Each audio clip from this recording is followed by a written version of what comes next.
Okay, so we would like to compute the derivative of a function at the point 0, 0 of a function of two variables, the partial derivative with respect to y.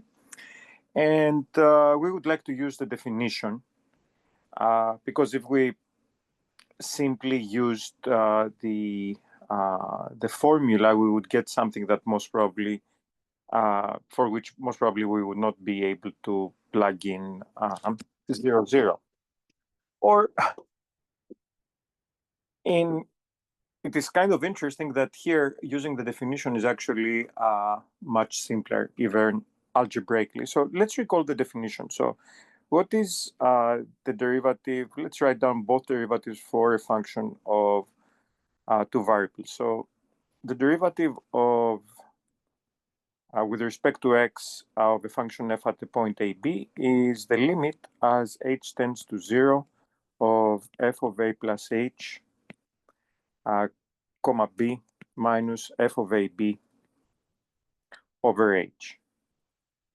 And symmetrically, the derivative with respect to y at ab is the limit as h tends to 0 of f of a comma b plus h minus f of a b over h. In some sense, what happens with both definitions is that we take the function and we freeze one of the two variables and we just take the usual derivative with respect to the other variable. So let's do this for our function with respect to y. So what we would like to do is, since we want to compute the derivative with respect to y at 0, 0, we would have to compute the following limit. So the derivative with respect to y at 0, 0 is the limit as h tends to 0. Let's write it down first theoretically, and then we're going to try to compute it, minus f of 0, 0 over h. Okay, so let's now be a little careful about how to substitute the correct quantities. So certainly, some of these things are quite straightforward. So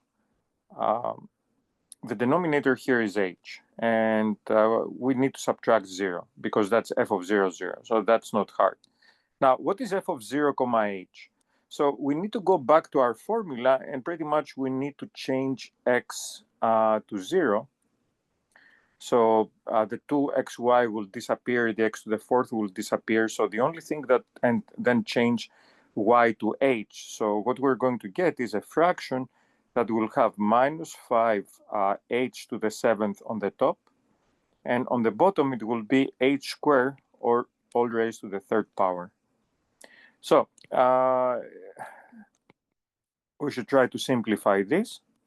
And this will become minus 5h to the seventh over h to the sixth times h. So now we have a very nice cancellation.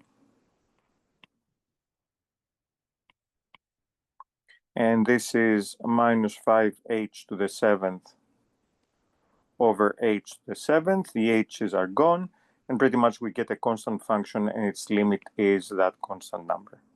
So that tells us that the partial derivative with respect to y at 0, 0 is -5. And that's how this is done. Thanks for watching.